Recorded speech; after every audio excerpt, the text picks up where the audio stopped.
What's going on, people? It's Mr. back again with the preview. I hope everyone's fit and well. Preview time. Nottingham Forest v Boueremouth at the City Ground tomorrow. 12:30 kickoff. And how is everyone? What is everyone's predictions for tomorrow's game? Before I talk about Boueremouth, I'm going to talk about a fantastic win against last week against Wickham. Another fantastic 3 points against a team who's bottom of the league.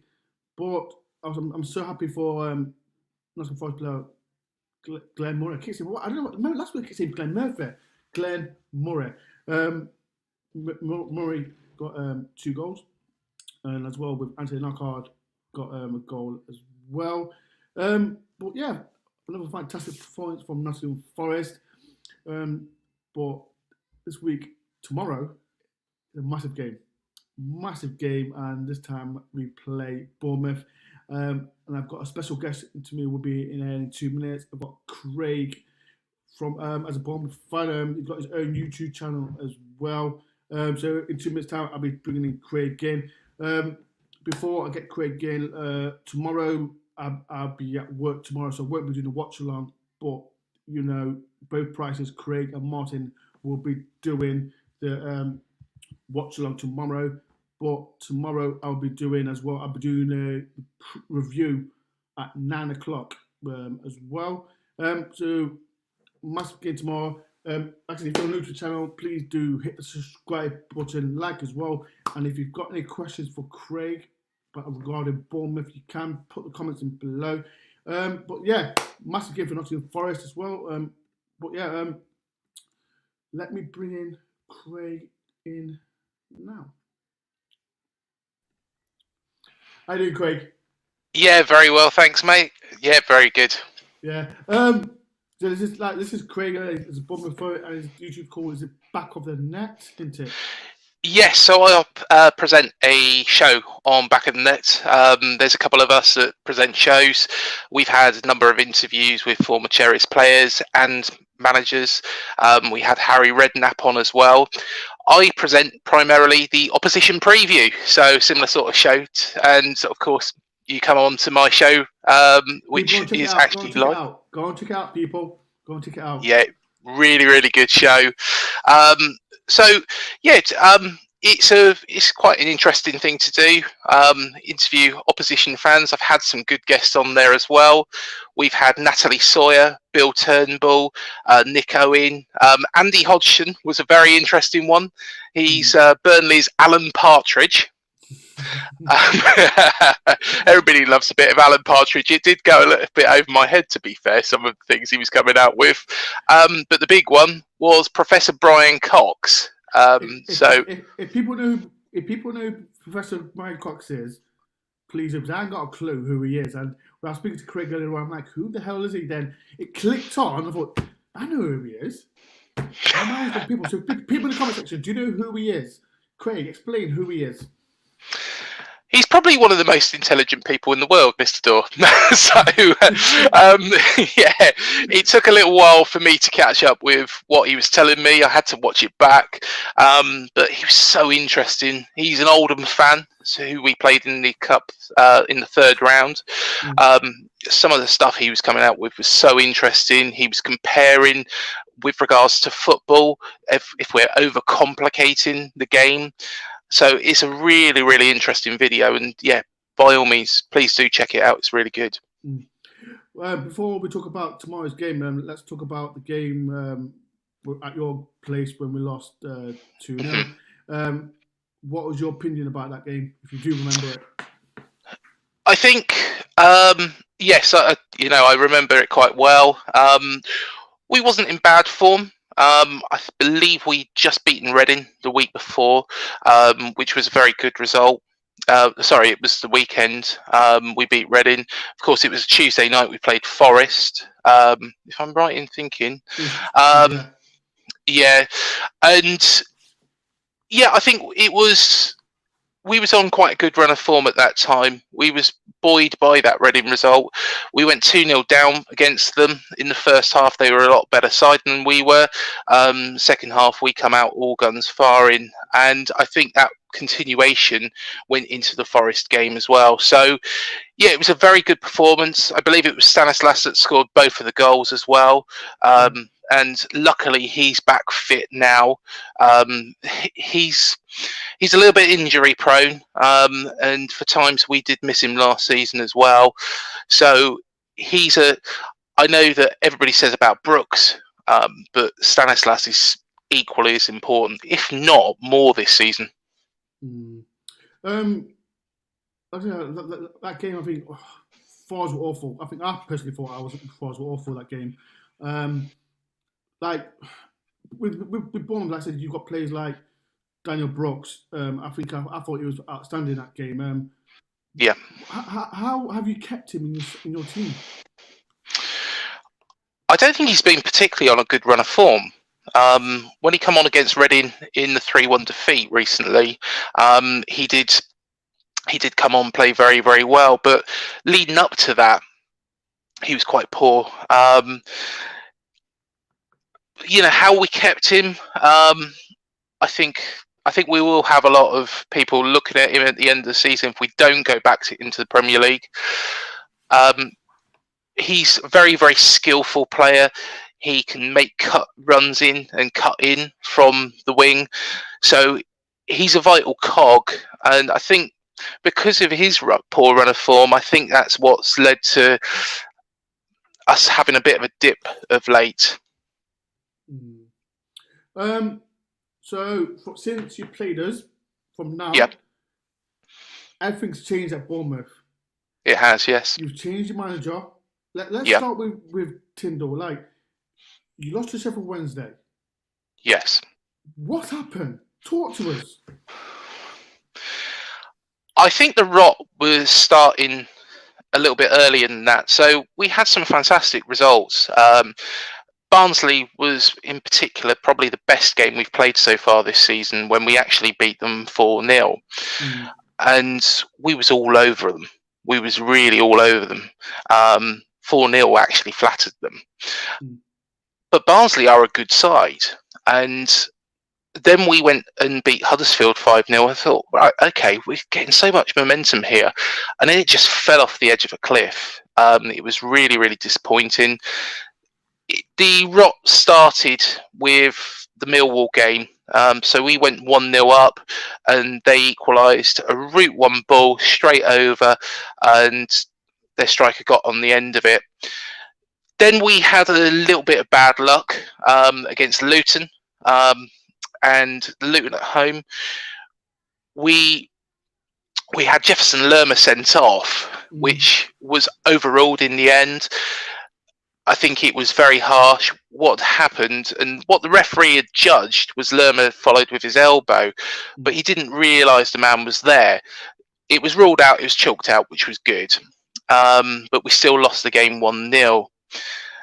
The Derby game was disappointing. We got beat 1-0 there. Awful.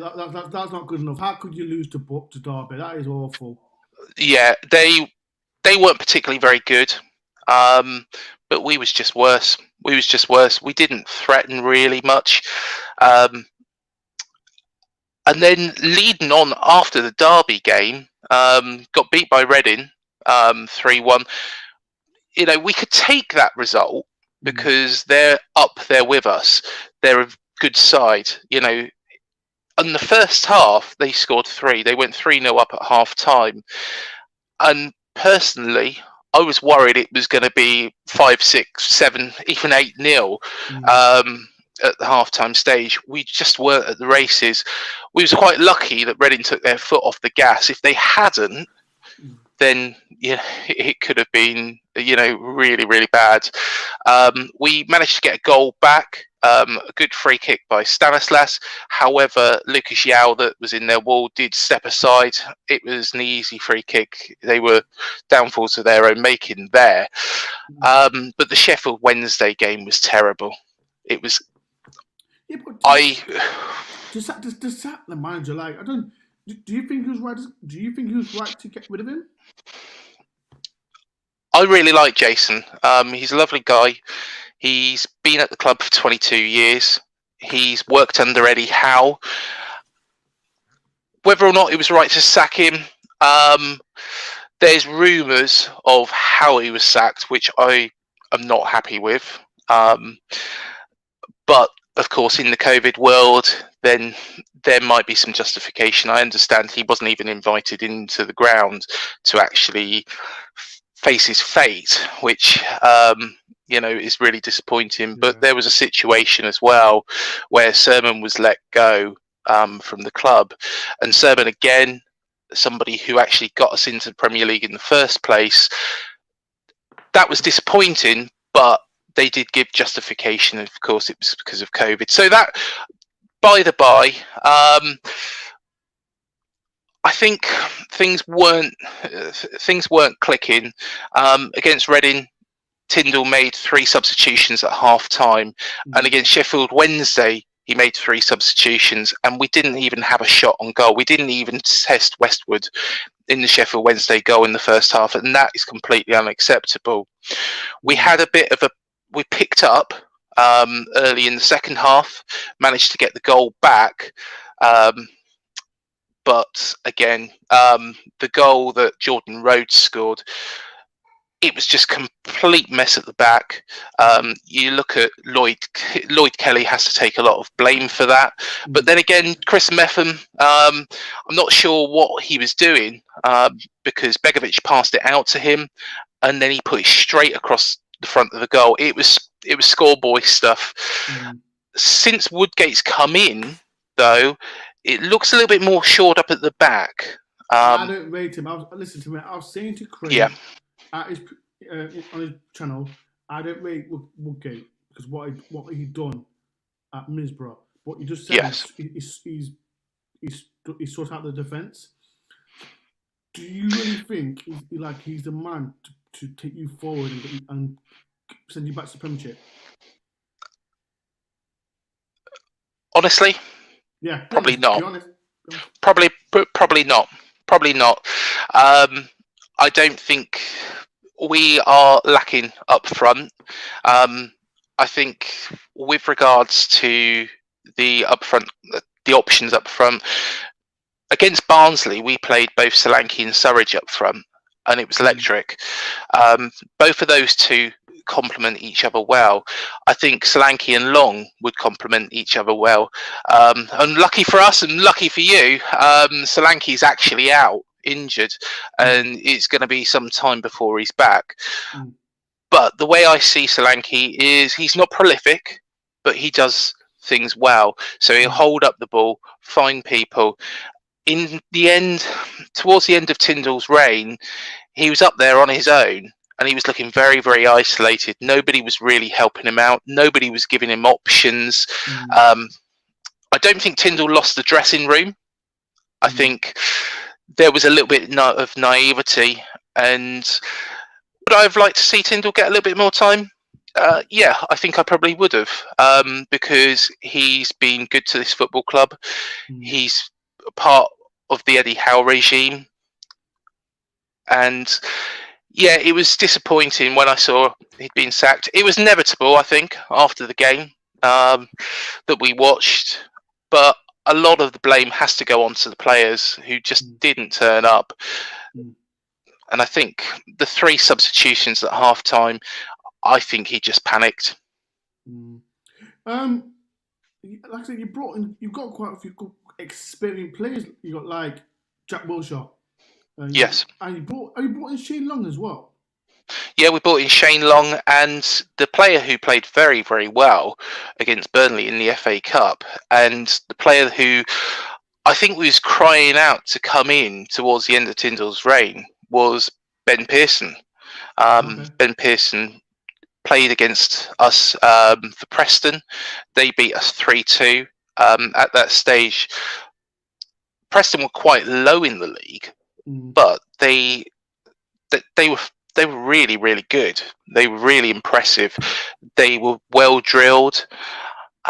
They knew all their positions, and I think in ways they show that at times, Preston. However, because of the amount of time left on Pearson's contract, we got him for dirt cheap, and I think it would have been good for. I think it would have been good for Tyndall to bring Pearson in into that midfield. Maybe alongside Wilshere would have been a great mix, and I think that's what we might see against Forest. I think we might see a Pearson and Wilshere through the middle, but we have got a lot of options in the centre of the field.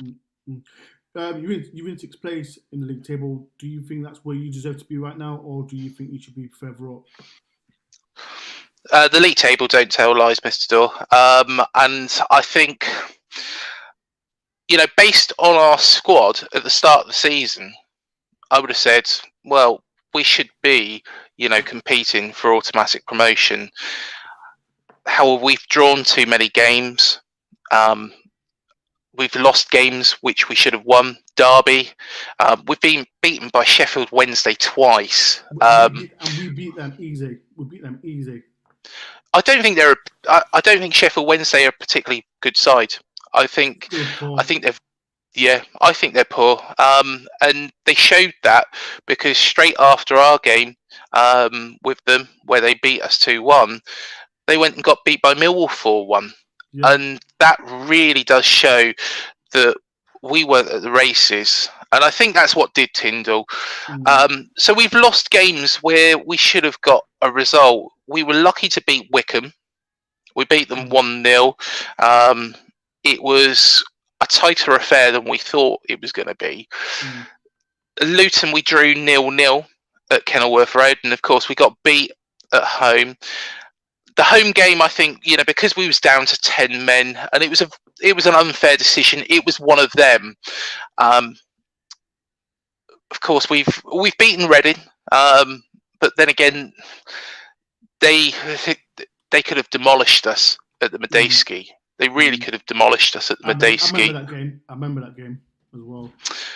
Yeah, it was a poor performance. We didn't put their goalkeeper under much pressure at all. It was only in the second half when we knew that we needed to, but we was 3-0 down at that stage. So I think that's where it's gone wrong. I think we deserve to be where we are. On paper, we probably have got one of the strongest teams, if not the strongest team in the division. When you look and compare the teams around us, Norwich, I think Forest got a strong team as well. Yeah, I do think you do. You've got a lot of strength in depth, and personally, I expected Forest to be up there, and that's why I'm surprised. Every Forest fan thought exactly the same. It's like you pointed it out. Like on paper, like I said, Boueremouth have got a strong side, and they should be in the top two. And that's because, like I said, you've got players like Brooks. And you brought personally, you brought players like Jack Wilshere, and he's a fantastic signing. And my friend Curtis Shaw, shout out to Curtis. He just mentioned it. He just come back from Arsenal as well. Shout out to Curtis. Subscribe to Curtis Shaw. I personally, like I said, with the Jonathan Woodgate, I just feel. I think you can get a much better manager than him. That's my personal opinion on that. But yeah, I agree. The sort of managers we've got, who we're looking at, David Wagner, who used to be at Huddersfield. Yeah, very, very good manager. Managed to get a Huddersfield team that weren't full of stars into the Premier League, and I believe they beat Newcastle as well that season. It was that season that they went up, wasn't it? Yeah. So that was they were a very, very good side that year, and I think he will inherit probably a better side than he had that season. Other managerial candidates, Frank Lampard. He was my early choice, and I think with connection with Redknapp, printed. Yeah, connection with Redknapp. Yeah. Yeah, so Harry Redknapp's actually gone back as an advisor at the moment. Whether or not he was, Yeah, whether or not he's going to stay in that role, I'm not sure. John Terry was mentioned. I wasn't too keen on Terry because although he comes highly recommended, and I've spoken to a couple of Villa fans who says he's doing very well there. He's never managed a team, so I think he was out. Patrick Vieira was mentioned. Who Vieira, I'd love to. He's second favourite, believe it or not. Wow. But people comment. Do you think Patrick Vieira should go Bournemouth? Bloody hell, that'd be mad, wouldn't it? I'd absolutely love to see Vieira at Bournemouth, but probably not as manager. He was at where was it? Is it Nice French club? Yes, yeah, he was. Yeah. No, I think if you look at it, because people call the French league the Farmers League, I think that'd be a great appointment for Bournemouth if that did happen. But I don't see. Personally, I can see someone like even John Terry was linked, wasn't it, with Bournemouth? Yes, yeah, he was. Would you be happy with John Terry? I think I'd probably be out of the ones that have been mentioned. I think I'd probably go for Wagner or Redknapp. Wagner or Lampard. Sorry, I mentioned Redknapp there. I don't think Harry wants to do it after his jungle exploits, but but I think those two are my favourites for the job. Vieira would be interesting. I think he would attract a different calibre of player. All the Arsenal lot. Exactly, and a lot of players from the continent as well. It'll be quite interesting to see, if he was to get the nod, what he would do. And the other name was Nigel Pearson that was thrown into the mix. Oh, that'd be an awful appointment. No, you can't get. Let's look at his stats. Yeah, he got less. I think he got less promoted in the championship in 2000 and 2015? Was it 2000? It was a year before we went up, so 2014. The year that before we went up, well, the year that we won it, I believe they just scraped it, didn't they? And then, if my mind serves me correct, the first season we was up in the Premier League, they won the league. So I think Pearson, is a good manager. However, he does rub some people up the wrong way, and I think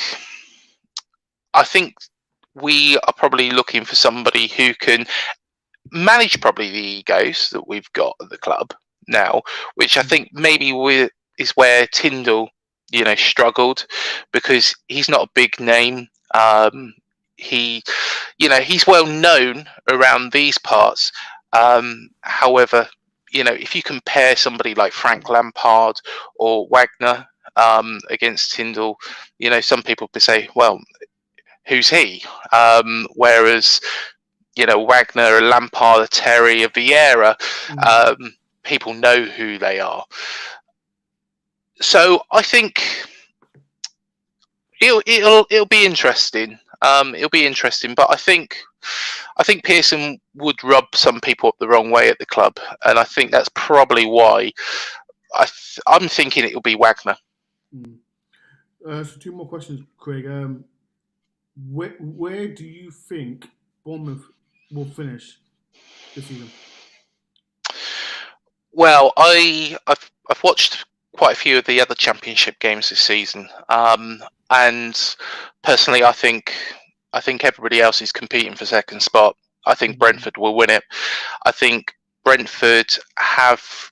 I don't think individually they've got the best side, but as a squad, they're very, very talented. I think Brentford will win it. I think we'll probably finish 4th. I think for 2nd and 3rd, I think it's going to be a toss-up between Swansea and Reading. I think Norwich will fall down the pecking order. I think they'll still finish in the playoffs. Yeah, I think they'll still finish in the playoffs. But I wasn't impressed with Norwich really when they played us. Okay. I don't think they've got the staying power. They've got a couple of good players. Cantwell, they've got Bundia, but I think we might just overtake them, and I think Watford will probably finish bottom of the playoff places. So that pretty much giving you my predictions. But I think it'll be, I think it'll probably be Brentford top, and then it's going to be a toss up between Swansea and Reading for second or third, and I think we'll probably finish fourth. Last but not least, I'll give you my prediction on your channel. What's your prediction for tomorrow's game? Oh, Mr. Dore, I'm not gonna bet against my own side. I'll give Forest credit, and since Liam Michie left the club, Houghton has turned it around. I believe it's only 2 defeats, isn't it, in the last 12? Yeah, 2 defeats in the last 12. Yeah. Houghton is a good manager. He's managed to get Newcastle up. He's managed to get Brighton up. And I think eventually he will make it good there. I think next season, I think you will be right up there with Chris Houghton. I think he will be a good coach for you.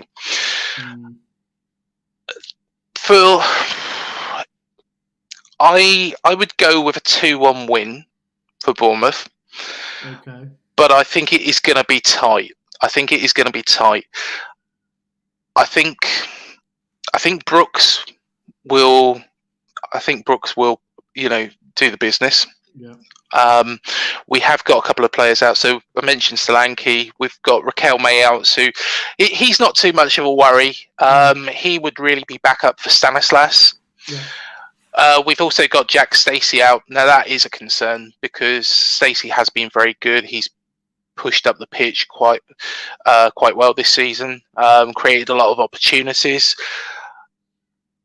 But other than that, we've got quite a good side to pick from, and I think it'll be 2-1. I think that Woodgate will put in the centre of midfield Wilshere, because Wilshere has been very good since I saw that question did pop up. He has been very good since he come in. I think Pearson will play alongside him. I think Lerma might be put on the bench for this game. So personally, I think it'll be 2-1, and I'm going to go for Surridge to score a goal. I think it would be wrong, and it would give out the wrong impression after his game against Burnley the other night. And I don't know if you guys saw it, but he played very, very well up front. I think it would be wrong for him not to start the game and Long, to come off the bench. I don't think those two together would work. I think it has to be Solanke and another if we're going to play 2 up front. But I think Stanislas. Sorry, I know he's your nemesis. I think he'll grab the other one. Don't. Yeah, to be fair, he's been the only player really who, during that bad run of form, he stood out. Cookie at the back and Begovic. But I think Stanislas going forward, he was the only player really standing out. I think Solanke would have done if he wasn't so isolated, but Stanislas is a very, very good player. We're a weaker side without him in the squad. So that's my prediction. And I think probably Glenn Murray will probably score for you because that's what Glenn Murray does, isn't it? Yeah. Last but not least, Craig. Like I said, Craig, he's a Bournemouth YouTuber. And before you go, do a plug for your channel one more time. Yeah, so our channel is called Back of the Net. So if you type that in, it'll pop up. You'll see his link is in below. So please do subscribe to his channel, please. After the stream, there's like I said, link below. Make sure you do subscribe to it, please, if you can. Yeah, definitely have a look. There is an opposition preview playlist, so everybody will be able to see our video as well. That is actually top. Is it top? Yeah, it's top of the playlist. So the most recent game. Right, people, like I said, after the stream, go and watch Craig's YouTube channel. Like I said, link below. Go and click it, and I really enjoyed it as well. But yeah, people, go and subscribe. Go and watch it. Half an hour. It's a fantastic channel. But Craig, it's been a pleasure. Yeah, thank you for having me on. It has been a pleasure again, Mr. Dore. And yeah, hopefully next season we will play you in the cup because. Right, I said this right. Listen, before I said to Craig, right, I wanted to go Boueremouth away. I'm so like my face says it all. I wanted to go Boueremouth away, and I want to go to the beach. That's how I want to get some rock and some beach to go to Boueremouth, and hopefully next season they don't get promoted, or we can just play them in the cup. I'm sick and tired of playing on a Tuesday night. I'm sick of it. Playing on a Tuesday night. It's never Saturday. Well, I'll tell you what, Mr. Dore. This will be good. You know, we go up. We'll play in the cup. We'll play at we'll play at Dean Court for the home game. So you have your day on the beach, and we'll draw the game because I want a night at Hooters. To be fair, mate. Well, listen, right, people. This is a deal, right? If we do play in the cup, Craig can take me to Hooters and he can pay. That's the deal. So people can screenshot this and Craig said, "Craig, you pay for Hooters, yeah?" Yeah, go on then. Yeah, go on then, mate. I did. I spent half my student loan in there, to be fair, mate, because I did go to university up in Nottingham, great city, absolutely love it up there. So, yeah, I'm gutted that we couldn't come up, but well, do you know what? You know, even if we are in different divisions, I think I might even just come up for the day, and you know. But like I said, it's been a pleasure, Craig.